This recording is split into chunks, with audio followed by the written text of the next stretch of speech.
One of my favorite things about traveling all over the world is meeting local people and learning how they live their lives and how they've created their dreams. This week on The Female Impact, I go to Punta Mita, Mexico, where I interview one of my favorite female leaders there who has created a really beautiful cafe. So join me. I believe one of the most powerful gifts you can share is your story. Sharing your story to be a beacon of light for others, empower change, and connect to the bigger world around you. This is how we heal. Everyone has a story worth sharing. These are the beautiful stories inspired by badass women and their lasting legacy. This is The Female Impact. Hi everyone, it's Liz Logan and welcome to another episode of The Female Impact. I am so happy to be here with Sabrina in Punta Mita, Mexico, one of my favorite places that I get to come to. And actually, she's in large part a big reason why I love this town. We're gonna get right into her story and why I feel like you are almost the heart and soul of this town and what you've become. You truly, yeah, you can start crying because every time I think about your story, it brings me to tears in terms of how a woman's heart and compassion can show up. So we're going to get to that today. So glad you're here and glad you're here. So glad we got to do this. So you've done an amazing job of bringing a cafe into really, I mean, explain a little bit about Punta Mita from your vantage point, because you've been here forever. So tell everybody a little bit about your background and how long you've been in Punta Mita and the meaning behind Punta Mita for you. So I've been in Punta Mita for about 4 years now, full time, but I've been coming back and forth to Punta Mita for the last 10 years or more. Punta Mita is a small fisherman, or was a small fisherman town, and just a very, very special place. And my family, who's in the restaurant business, moved down here 10 years ago to start Si Senor. So it's a restaurant group. There's 3 restaurants, and considering the coffee shop, it would be 4. And but that's on its own island. Yes. And I don't know, Punta Mita is just, it has an incredible vibe. Like, it's just a special place and special people come here. Like, there's so much here to give, and everybody that comes here is so incredibly special. Like, I think that's, you know, like, you can't judge absolutely anybody. You have no idea whether they come from just, like, and I get nervous. No, I know what you're saying. Yeah. So it's an interesting place because when you're in Punta Mita, I feel like you could be surfing next to the CEO of some amazing Fortune 500 company. You will never know. You would never know it. Never know. Or you may be having dinner next to someone that could be famous that you just don't recognize. Yes. But also, not to say that then there aren't people that have been here for their lifetime and are solid fishermen in the village. So it's this beautiful blend of people all over. But I will say, you touched on it before, that it's a special vibe, or you called it there is an energetic vibe here. And I always say, when someone asks me why I purchased a home here, I fell in love with the people. And I think that what's so interesting about a culture, people travel all over the world and we all learn from different cultures. And I think it's one of the best ways to learn lessons in life is to travel. It's my favorite way to learn lessons. But to really get connected to the local people has been my absolute favorite. Like, when people are like, oh, do you know so-and-so that live here and so-and-so? And honestly, I know them, but it's you guys that make my day. It takes me an hour to get a cup of coffee in Punta Mita because I have to see all you guys and I have to talk to you and I have to see how Mina is, your little daughter. And so, but you guys have made that embrace so welcoming and so inviting. I don't feel scared here. I'm here alone a lot. Yeah. And I never feel like people are out to get you. It just feels like a big embraced very family. Organic, yes. Yeah. And it's funny because I never would have thought that I could build a life here. I actually would run the complete other direction. I always considered myself a city girl. Like, I always said, like, what on earth would I do in Punta Mita? And I never imagined finding my husband here, starting a family, starting my business, like everything I could have ever wished for. I never thought that Punta Mita would have it in store for me. And I think it's exactly what you say, is that it's just, people care here. People are involved. When you come for coffee, you ask us how we are. You know about my family. You know about me, and just very involved in this community and creating it and nourishing it. But that starts from you guys. Yeah. Truthfully, it does. I would love to take credit, but there's no way I can. That's an energy sourced from this place, and then it radiates out, and we learn from you. But it's such a gem. So Sabrina's father and uncle are really the two behind all of the restaurants. Not all of the restaurants, but three of the restaurants in town. Very favorite restaurants. So if you ever go to Si Senor or Si Sushi or La Pescadora, love. Those are all your father and your uncle. And so you kind of grew up around the environment of food and restaurants and that kind of thing. Did you ever think that was going to be your career path? No. I always try to escape it, and it just, I think, to be honest, as a woman, it's a very, very hard industry. For everybody it's hard because it's very demanding. There are extreme long hours. It's very hard to find time for your family, because when they're holidays, you're working. When it's mealtime, you're serving. And so to keep to have a family and a life and also be in the restaurant or hospitality industry is extremely difficult. Absolutely. And so I always felt you had to choose. So how did this dream come about then for you? Well, it's funny because I had just finished my master's, which is in sustainability and social development, and didn't know that. Yeah, and I worked I had moved to Albuquerque, New Mexico to work at a nonprofit. It was this really awesome guy's name is Tim Harris, and he has Down syndrome, and he had a restaurant in Albuquerque. So his story went viral because he was the first guy with Down syndrome to start his own business, and it was very inspiring for a lot of families. So I worked there, and then kind of came to a point where Albuquerque was not for me, to be honest. I didn't feel like I was going anywhere. Professionally, I was thriving, but personally, I just felt kind of lonely. Yeah. And so that's when I decided to come back to be with my family. The ocean was calling. Yeah.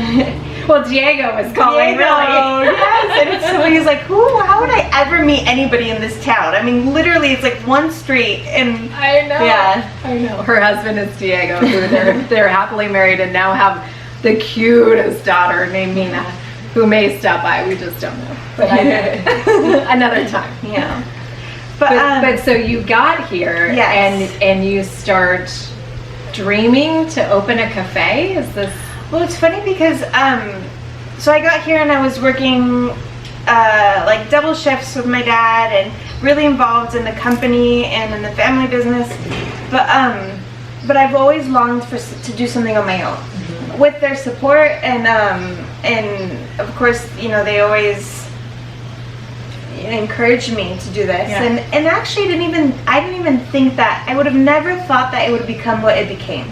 It was just, why don't I just do it? It's this fear. I was always afraid to do something because you're afraid of failing. Absolutely. The fear of failure. Just pause for a moment and let's take that in, because I think that's 90% of the battle is getting past the fear. The initial fear, I teach a lot about breaking through to dream big in your life.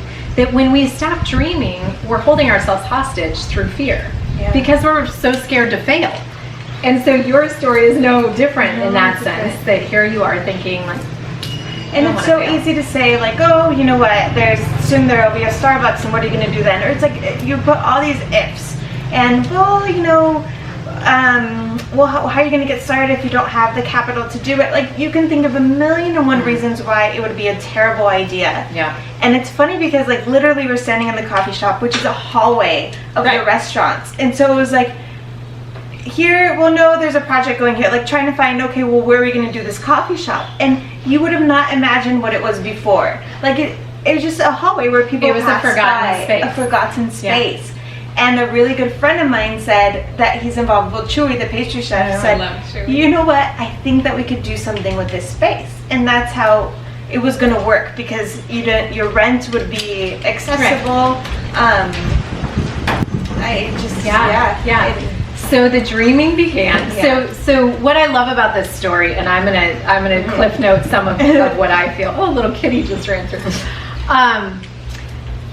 Sabrina is in this male-dominating industry of restaurants, and particularly in this town. I mean, it is very male-dominated in terms of restaurants, and she has this concept of opening a cafe. You can see the menu. We're sitting underneath, and it is this beautiful space, but it's also petite, and it's almost like a French.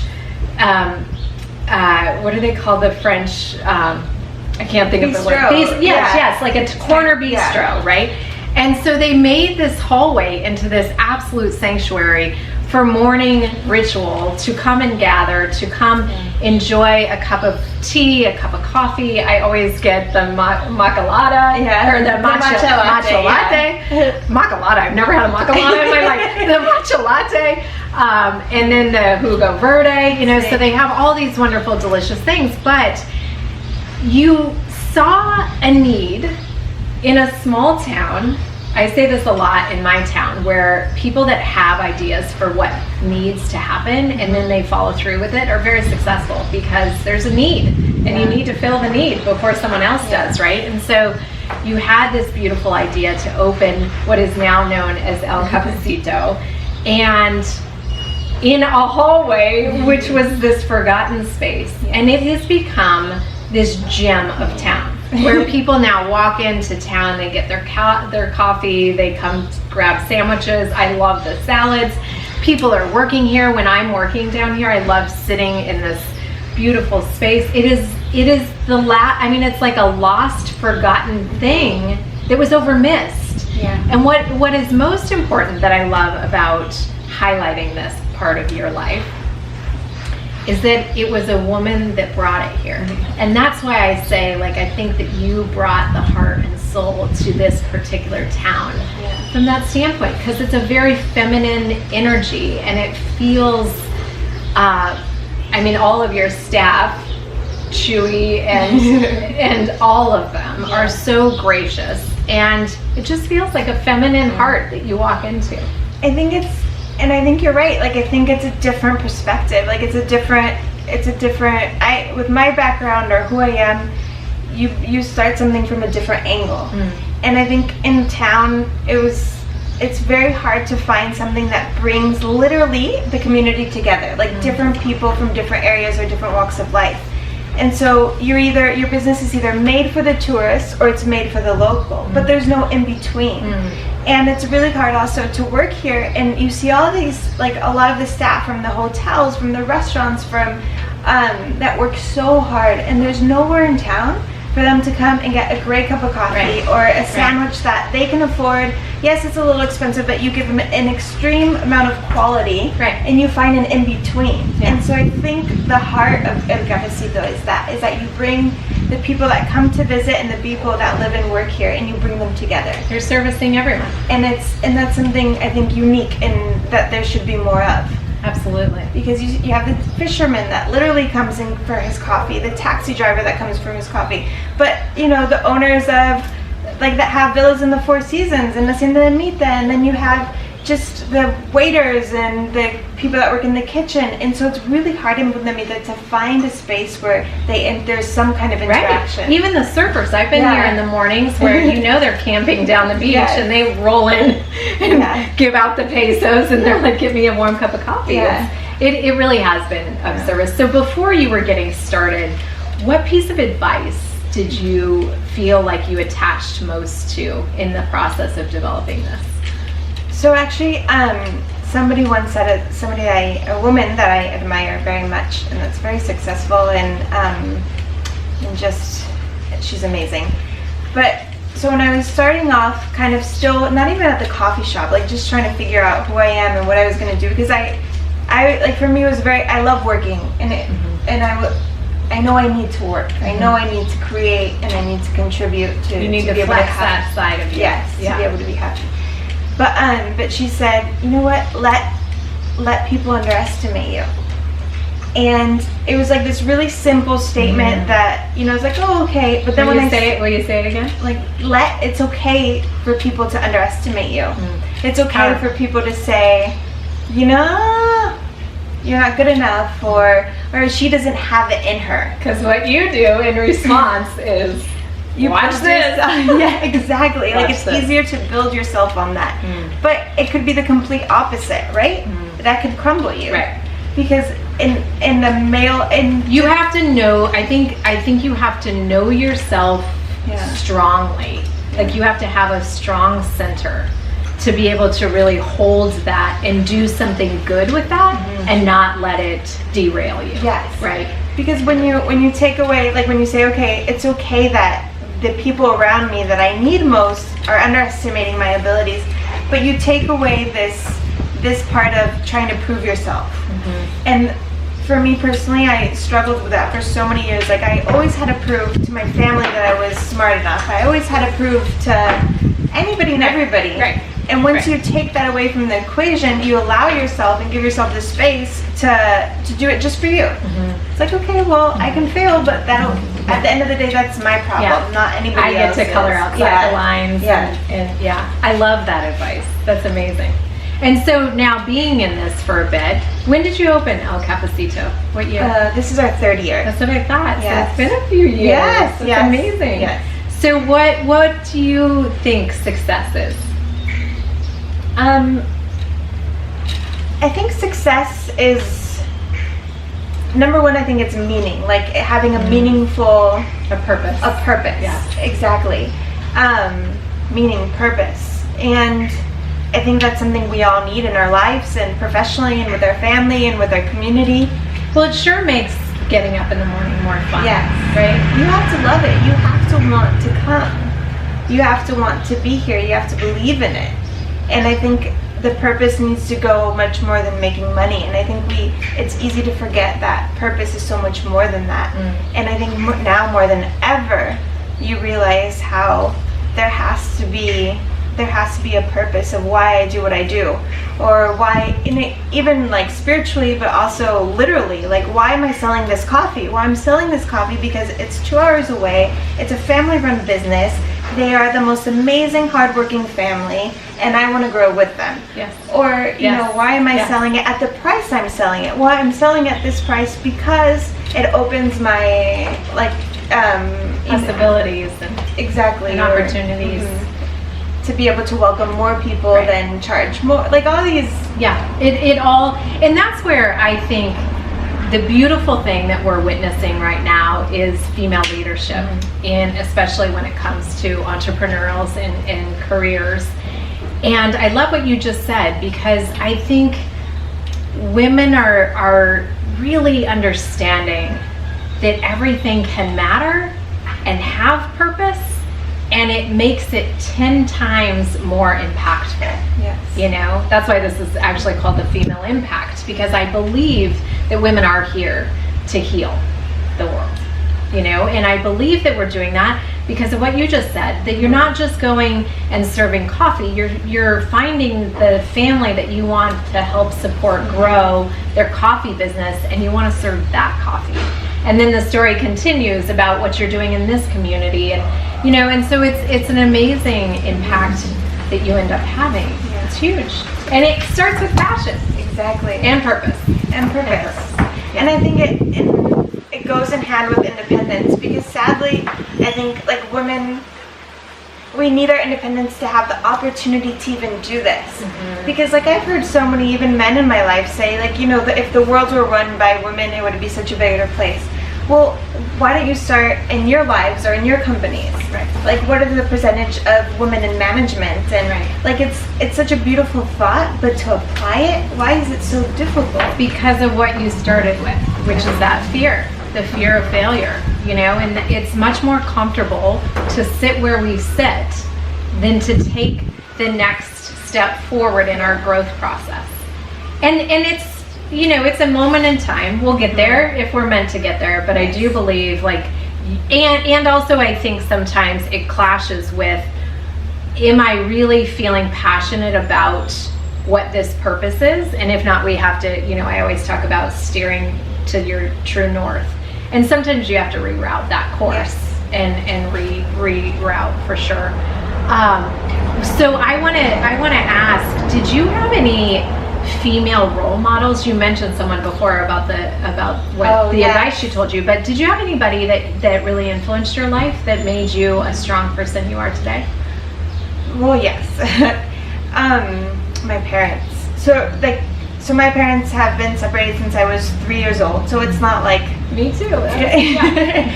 Just to break this image of, your parents in one household, educate you, inform you, and so it was very diverse, and there was we moved around a lot, and we traveled a lot, but there was always this amazing amount of respect.